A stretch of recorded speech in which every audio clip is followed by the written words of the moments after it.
Assalamualaikum warahmatullahi wabarakatuh. Salam olahraga.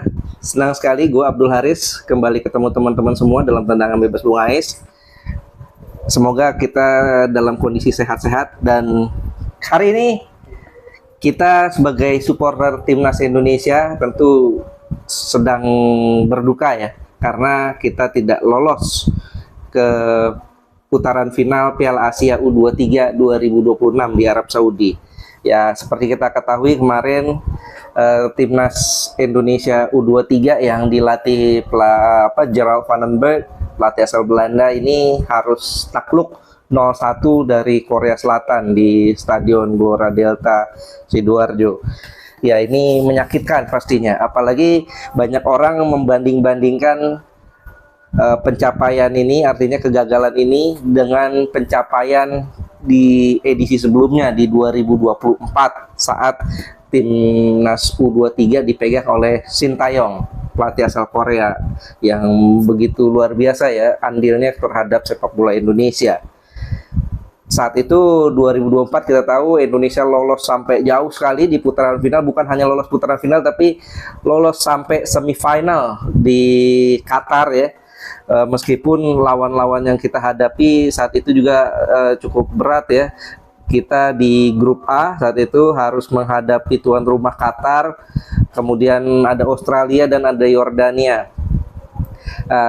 Kita tahu kita kalah di pertandingan awal memang menghadapi Qatar, tapi di dua pertandingan berikutnya secara luar biasa mengejutkan. Indonesia menang 1-0 lawan Australia dan menang spektakuler di laga terakhir fase grup 4-1 lawan Yordania. Ini luar biasa. Kemudian di perempat final yang ini yang ikonik, yang sangat-sangat epik adalah kemenangan kita di perempat final saat itu saat menghadapi Korea Selatan, negara yang asalnya dari Sintayong, dengan kemenangan adu penalti. Bahkan 2 kali Indonesia unggul lebih dulu saat itu ya, sehingga ini sangat epik sekali. Sebelum akhirnya kita di semifinal kita takluk 0-2 dari Uzbekistan, dan di perebutan tempat ketiga kita kalah lagi perpanjangan waktu 1-2 dari Irak, sebelum akhirnya dalam playoff ke Olimpiade kita kalah 0-1 dari Guinea, sehingga kita gagal ke Olimpiade. Tapi itu pencapaian yang sangat-sangat dikenang oleh publik sepak bola Indonesia, karena Indonesia yang diremehkan, tidak dilihat, tapi bisa melaju sampai jauh, sampai semifinal di putaran final Piala Asia U23 2024. Sekarang Indonesia takluk di kandang sendiri lagi mainnya. Kita di pertandingan pertama kita imbang 0-0 lawan Laos, kemudian menang 5-0 lawan Makau, sebelum akhirnya kita takluk 0-1 lawan Korea Selatan. Dan imbasnya, karena kita tidak bisa mengalahkan Laos di pertandingan pertama dengan skor 0-0, ini kita tidak bisa menjadi salah satu dari 4 runner up terbaik ya. Dari 11 grup ini ada 4 runner up terbaik yang bisa melaju menemani para juara grup. Kita nggak bisa. Ini tentu yang sangat-sangat disayangkan. Ya, sangat menyakitkan pastinya, tapi banyak orang yang setelah kegagalan ini langsung membanding-bandingkan antara Gerald van den Berg dengan Sintayong. Dan bahkan banyak teriakan-teriakan bahkan di media sosial yang mengatakan pecat Gerald van den Berg, pecat Gerald van den Berg. Apakah ini fair? Ini yang gua mau obrolin, kita diskusikan di podcast gua kali ini. Nah, kalau menurut gue ya, secara pribadi kita tidak fair ya untuk membandingkan antara Sintayong di 2024 dengan Gerald van den Berg di 2025 ini. Memang secara kelihatannya ya sama aja timnya. Di era Sintayong punya pemain-pemain diaspora, pemain-pemain naturalisasi, ada Nathan Chow, ada Ivar Jenner, ada Rafael Strijk, dan di tim sekarang juga ada pemain naturalisasi, ada Dion Marks, ada Rafael Strijk, dan ada Jens Streven ya. Ivar Jenner sayangnya tidak bisa ikut. Ya, Justin Hubner sebetulnya masih bisa, tapi ternyata lebih fokus di timnas senior. Kemudian juga Marcelino juga difokuskan lebih untuk timnas senior, sehingga pemain-pemain yang diturunkan ke timnas U23 ini hanya Rafael Strijk ya, karena Ivar Jenner cedera. Nah, kalau kita melihat, kita bandingkan ya secara fair ya, secara data antara timnya Coach Sintayong dengan tim sekarang, ya tentu berbeda jauh ya. Pelatih Gerald Van den Berg ini hanya baru ditunjuk sebagai pelatih itu di bulan Januari, kalau nggak salah tanggal 25 Januari 2025, dan dia baru betul-betul bekerja itu di bulan Juni. Dia bulan Juni itu tepatnya di tanggal 25 Juni dia baru melakukan TC pertama menjelang Piala AFF 2025. Nah, dari situ kalau kita lihat dari 20 Juni pertandingan pertama lawan Brunei tanggal 15 Juli. Artinya kurang dari sebulan tanpa uji coba langsung main di Piala AFF, dan kita menang 8-0 menghadapi Brunei, dan di laga kedua kita hanya menang 1-0 menghadapi Filipina. Kemudian 0-0 lawan Malaysia di pertandingan terakhir. Kita juara grup ya. Dan di semifinal kita menang adu penalti ya, setelah 1-1 sampai perpanjangan waktu. Kemudian di final kita kalah 0-1 dari Vietnam. Ya, tentu ini kabar yang nggak enak tuh ya, kita kalah di final lagi ya. Edisi sebelumnya kan Piala AFF kita kalah di final juga, adu penalti lawan Vietnam juga ya, artinya back to back lawan Vietnam, di final kalah adu penalti juga. Nah, lalu setelah itu, setelah di bulan Juli kita kalah lawan Vietnam 29 Juli itu ada jeda panjang, tidak ada TC, baru TC lagi sekitar 2 minggu sebelum kualifikasi Piala Dunia. Nah, nggak ada uji coba lagi. Kita langsung lawan Laos, skornya 0-0. Kemudian lawan Makau kita bisa menang 5-0 dan kalah 0-1 lawan Korea. Nggak ada TC. Artinya, sepanjang Coach Gerald Van den Berg pegang tim ini, belum ada satupun uji coba yang dilakukan. Ya, Piala AFF kemarin lah uji cobanya. Ini sebetulnya terlalu beresiko ya untuk sebuah tim langsung turun di turnamen tanpa uji coba. Sehingga Coach Gerald ini tidak punya cukup waktu untuk bisa mencari skema, mencari eksperimen ya, bereksperimen dengan tim. Beda dengan Coach Sintayong. Coach Sintayong di era, dan juga kalau kita lihat tipnya yang terbiasa main di timnas senior di era Coach Van den Berg ini ada beberapa, hanya beberapa saja.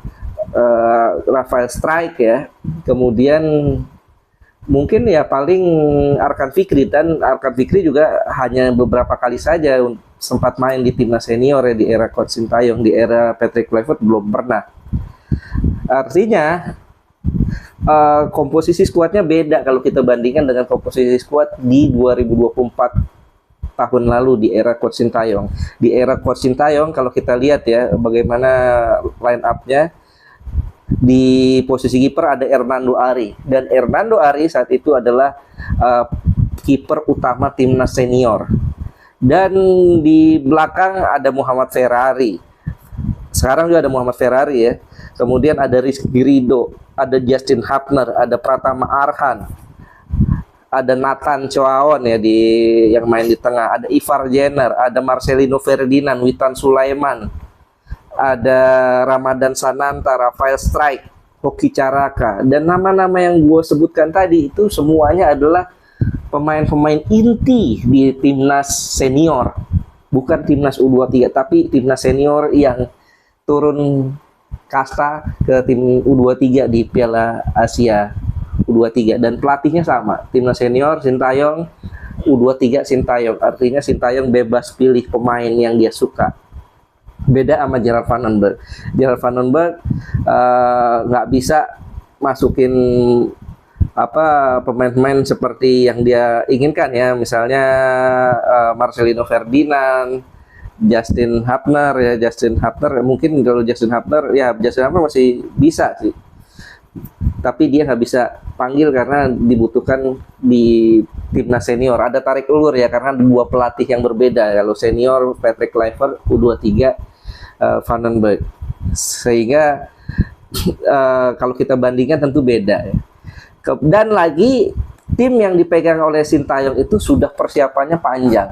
Mereka dipersiapkan, memang bukan dipersiapkan khusus untuk U23 itu ya, tapi persiapannya saat itu kan dia dipersiapkan untuk awalnya datang 2020 untuk Piala Asia ya.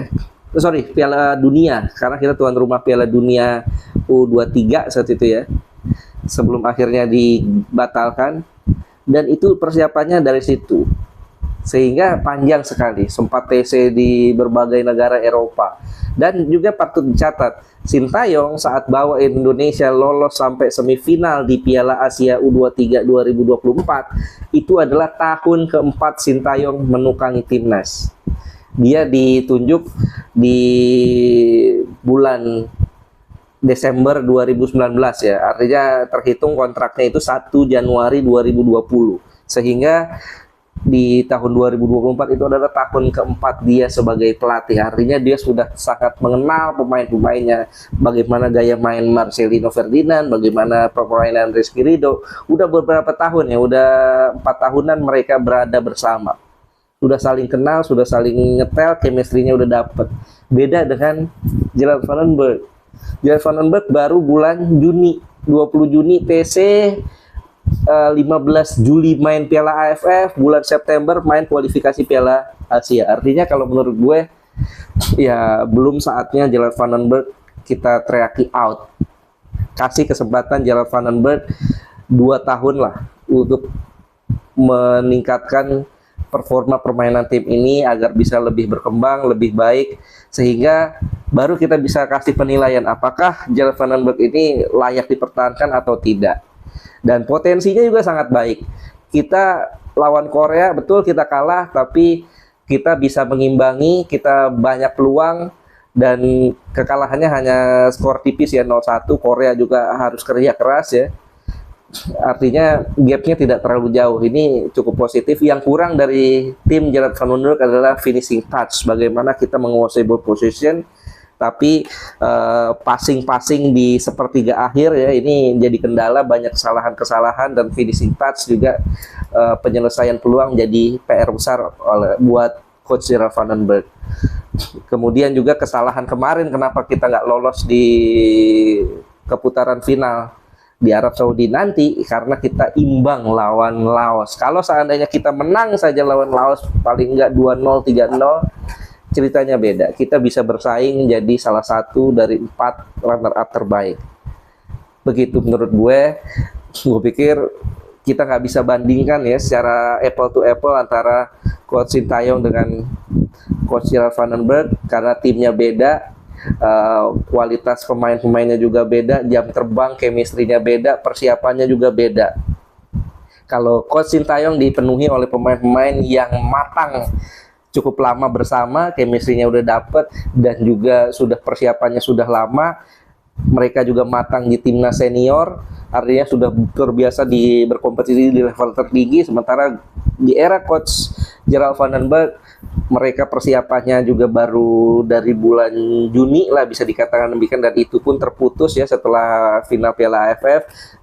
Sampai ke bulan September itu tidak ada TC, baru TC-nya itu sekitar 2 minggu sebelum menghadapi Laos. Artinya belum cukup lama.